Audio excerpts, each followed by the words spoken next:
Hi, I'm Snigdha Sharma and you're listening to Three Things, the Indian Express news show.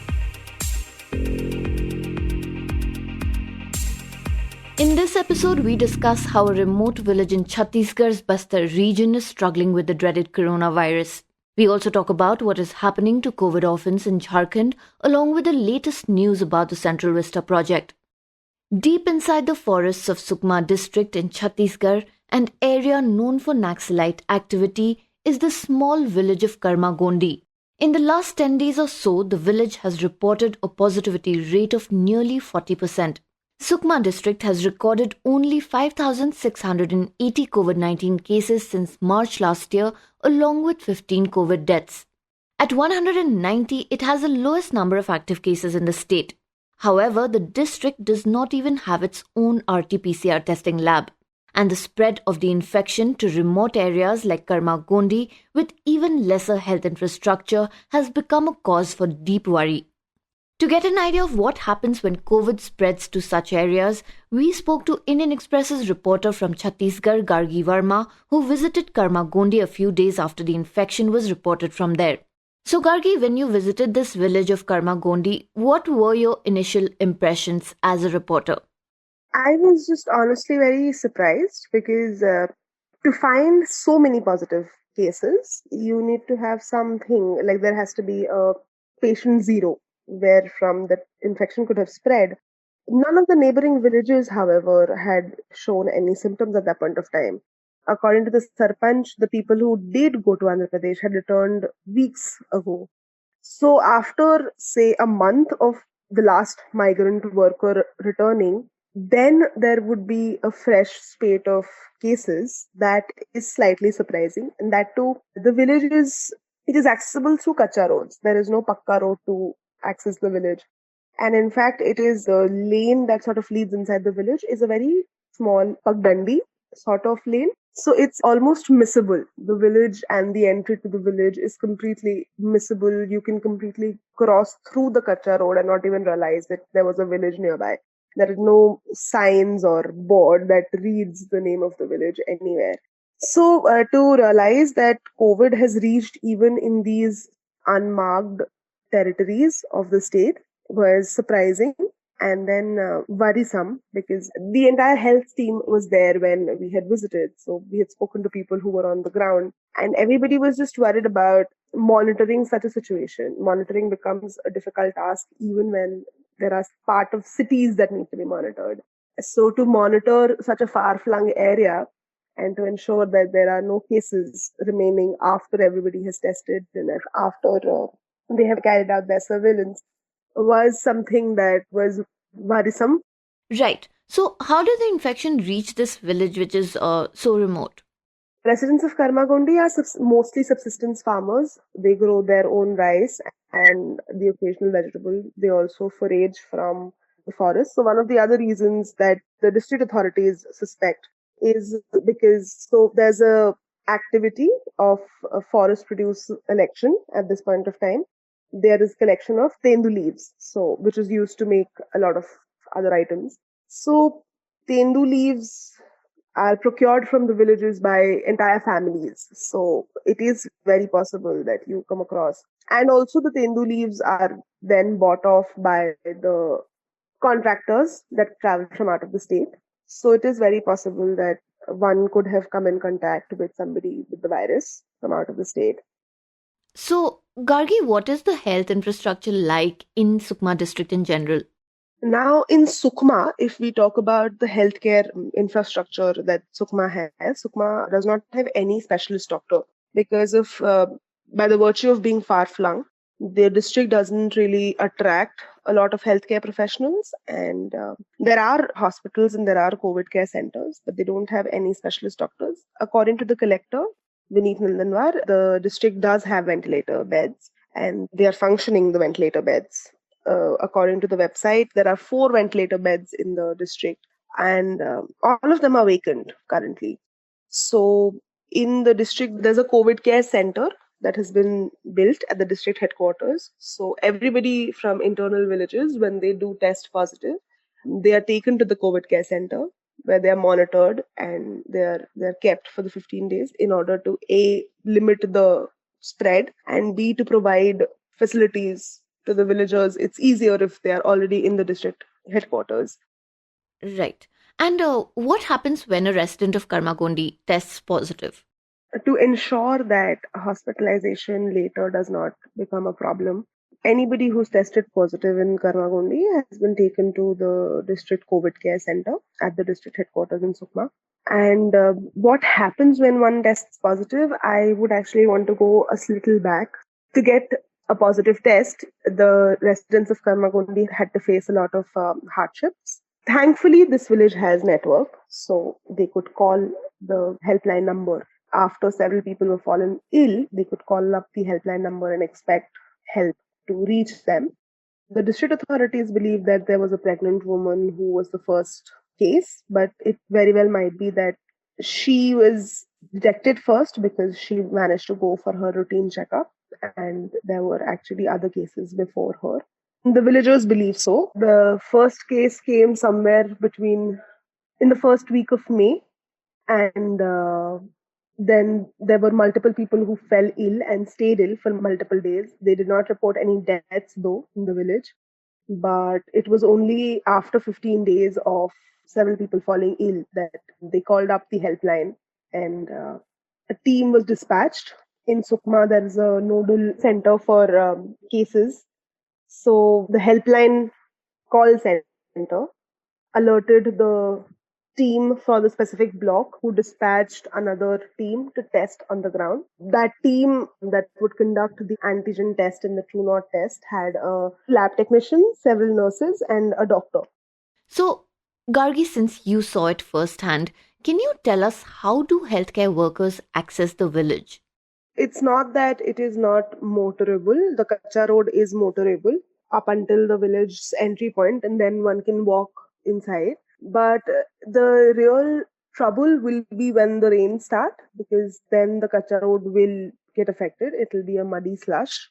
And at that point of time, health authorities will definitely face problems. They might have to just walk the entire 15-20 kilometers. That is going to be non-motorable, or they might use sturdy cars. I mean, maybe tractors. So tractors are something that are used across Bastar to travel during the rainy seasons. So one of the interesting things at the spot, which I have not seen previously, was the presence of armed security personnel along with the testing team. So because the region is left-wing affected area, there is always imminent threat of a Naxal attack. And for that reason, there is always armed security whenever government representatives go to the village. This is something that happens in hostile territories, or what the security personnel believe to be hostile territories that are under the command of the Naxal forces. The reason that the district collector said that the armed security personnel were necessary was because the villagers could become aggressive. So the collector was recounting incidents when the villagers had taken out their arms, especially their bow and arrows, on the testing team. So to control such situations, the security team has to be there. Right. So, Gargi, talking about Naxals, we did hear reports of them getting infected by COVID-19 as well. What is the situation right now? So definitely that is something that both the security forces and the Naxals are trying to sort of establish the narrative on. It can't be denied that the villages, the deep inside villages of Bastar, have gotten COVID positive. And it wouldn't be a very far stretch to imagine that the Maoists or some of their cadres suffer from COVID. It has still been very much in control. One of the senior DKZC member of the Maoists, the Dankaran Special Zonal Committee member, did pass away due to COVID in a hospital in Telangana, and two people who were taking him to the hospital were later arrested, and the person who did die was from Bijapur. And in Bijapur, there are information coming through of cases increasing.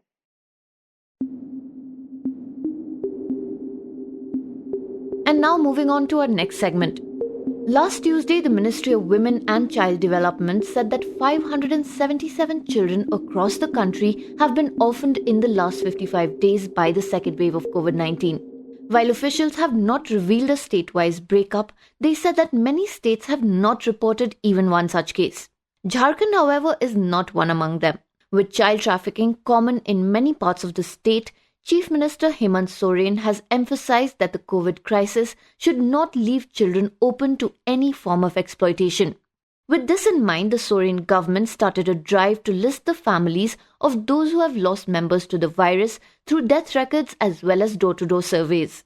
Our reporter in Jharkhand, Abhishek Angad, who met many such children, joined the show to talk about the government's drive and the heartbreaking stories of these children. Abhishek, to begin with, can you tell us about Chief Minister Hemant Soren's drive for COVID orphans and what drove him to launch it? He made two announcements and they were very important. One was that at village level, aggregated social health activists, ASHA workers, what they'll do is they'll go door to door and they will conduct a survey. And that survey was to check how many people had cough and fever in the last few days, and also to importantly to quell the vaccine hesitancy, because a lot of people in the villages were did not want to because some bizarre rumor mongering that happened everywhere. And also they were counting the deaths. Since a lot of the spread was in rural areas, so they decided, so look, we'll also go to rural areas and count how many people had died in the last 2 months. So they would apply some mathematics there and come to a concrete number. So while doing that, they also realized that a lot of people who have been dying and their children are in need of the state's care and protection.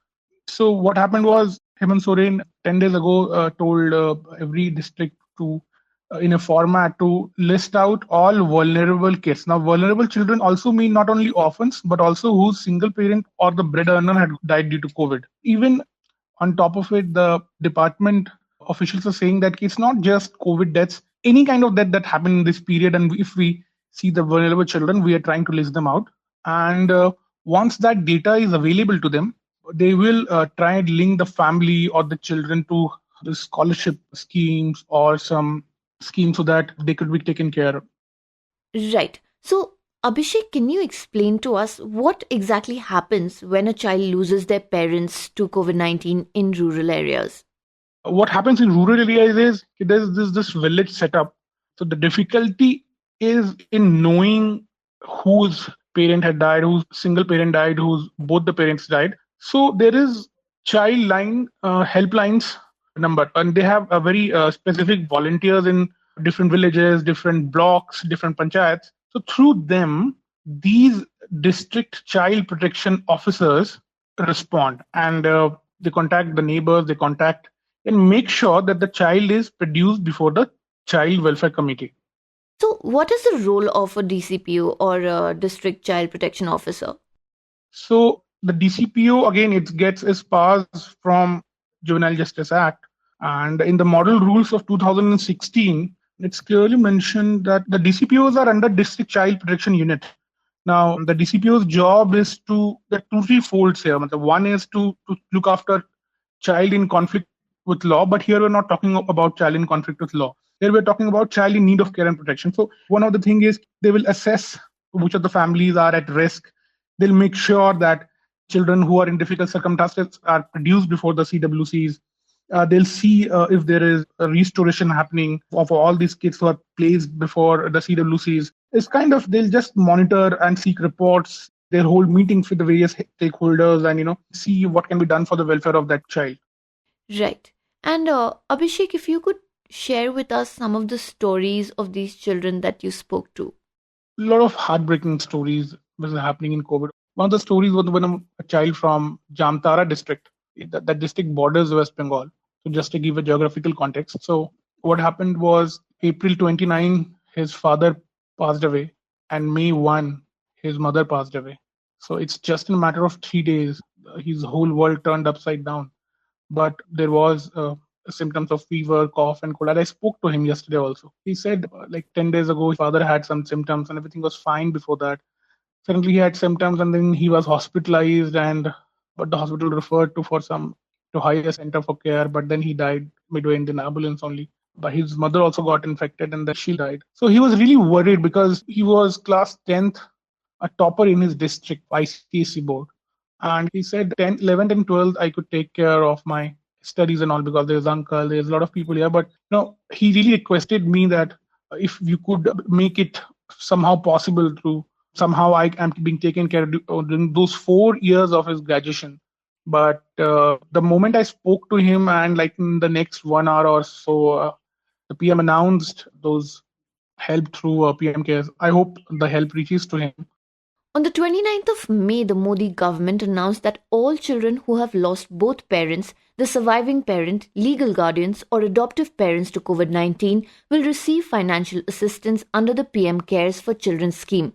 The PM Cares will contribute through a specially designed scheme to create a corpus of 10 lakh rupees for each child when he or she reaches the age of 18 years.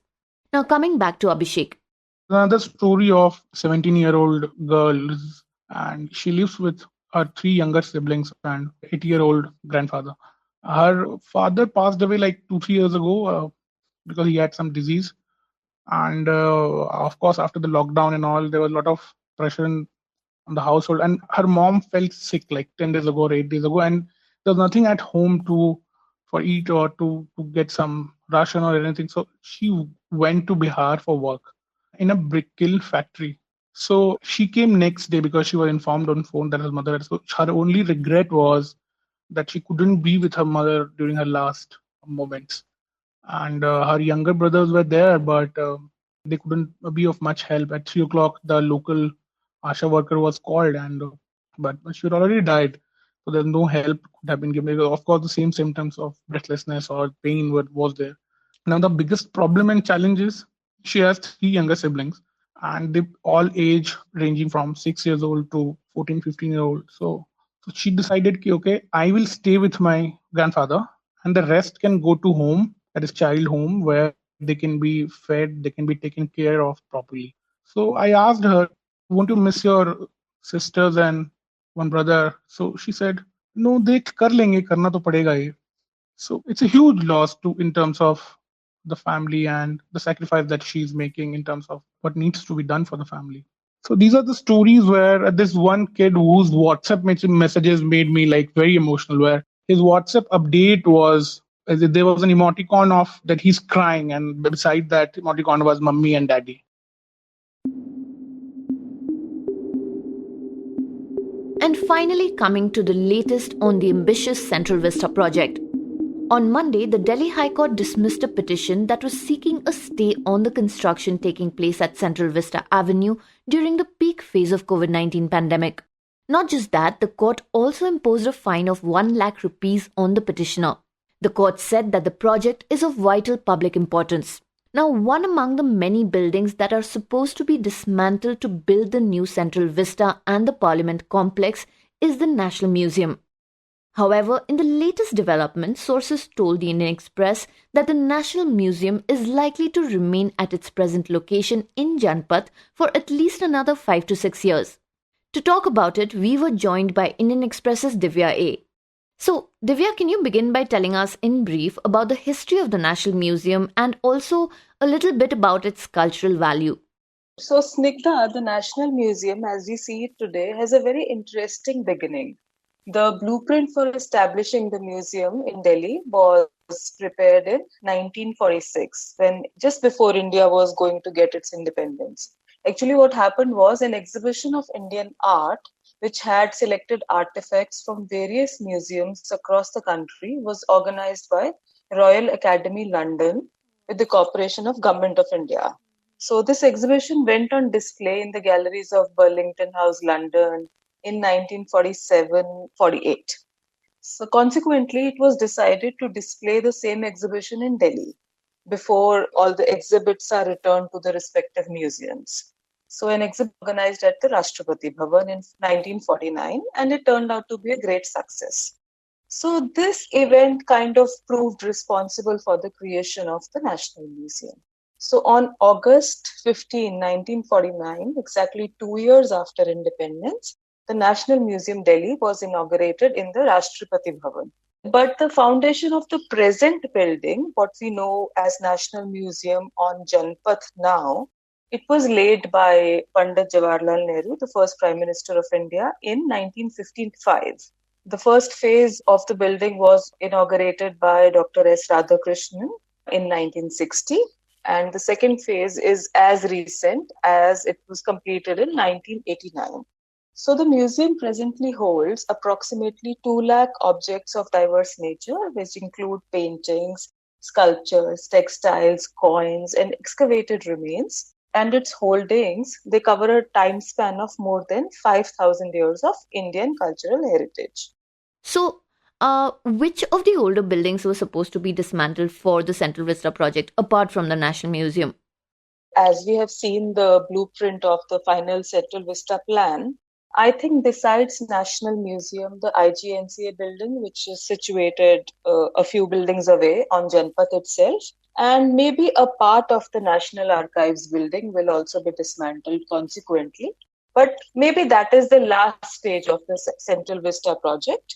Initially, to start with, I think we are going to get a new Parliament House, which will be ready when we complete 75 years of independence, which is in August 2022. And maybe other things will be done consequently. So probably National Museum building, it is demolished, will be the last one to go. So, Divya, can you tell us what is the government's reasoning behind moving the National Museum? See, as of now, there is no formal or official word on what happens to the building. But if you see the Central Vista project blueprint, you know that it's not going to be there the way it is. But as of now, there is no official word. But what essentially the National Museum officials and Culture Ministry authorities are saying is that they are looking at it as an expansion rather than a shifting, rather than a shift in the location. So they are saying that it's just 35,000 meters of space that they have, and which doesn't do justice to the kind of collection they have in their repository. So consequently, when all this collection moves to the north, the prestigious north and south block buildings, it will kind of, as they say, do justice to the Indian civilizational story. And also currently, if they can display, say, about 5,000 works at one time, then they'll be able to display maybe 20,000. So they are saying that the display will become 3 or 4 times, and a lot of new galleries will be added, which tell the India story. Right. So, like the Kashi Gallery that you mentioned in your report, if you can tell us a little more about it. You know, the Kashi Vishwanath corridor project in Banaras, it's a 5 lakh square feet area. So to meet the requirement of land for the corridor, around 300 buildings, including houses, were acquired and demolished. This is in 2018-19. And this led to the discovery of about 60 temples and several sculptures in the area. And all these discoveries, they were studied by the National Museum Institute, which is located on the first floor of the National Museum building. So now the findings of the research will be displayed in the form of a hybrid exhibition, a little bit of physical objects and a lot of digital objects inside the new National Museum. And then it will also move to the North and South Block galleries. So, Divya, can you also tell us how will they move so many precious artifacts? Even if one were to start the process of moving from the current building to the North and South Block buildings today itself, it's a long drawn process. It requires curation, it requires concept, it requires designing, it requires execution, it requires a lot of retrofitting for the displays to look the way, because as we understand, the North and South Block buildings are administrative buildings. They were not designed to be museums. They were not suited for displays. So when all of this has to be redone, the interiors have to be redone and retrofitted, it will take a lot of time. So till then, the National Museum in its present location is being upgraded so that the visitor experience remains, and it's not like, because presently visitor experience is quite limited. And finally, Divya, if you could give us an idea of what the museum will look like 5 years from now when the move is complete. As of now, as I said, it will take about 5 years. So if you're looking at 26, probably 2026, when everything is at North Block and South Block buildings, and the North Block and South Block buildings will be collectively called National Museum to maintain that sense of identity and continuity. and it will tell the India story in a coherent way, in the story of Indian civilization. And there'll be a lot of things which start from Vedas and the scriptures to the Saraswati Sindhu civilization, and coming down to modern science, technology, medicine, artificial intelligence, and everything. So it'll pretty much cover the span of the entire India story. And then whatever happens to the present building, that we don't know as of now. You were listening to Three Things by the Indian Express. Today's show was written and produced by me, Snigdha Sharma, and was edited and mixed by Suresh Pawar. You can follow us and leave us feedback on Facebook or Twitter at Express Podcasts, or send us an email at podcasts@indianexpress.com. And if you like this show, please do subscribe and leave us a review wherever you get your podcast from so more people can find us. You can also look for us in the audio section in the top right corner of our website, indianexpress.com.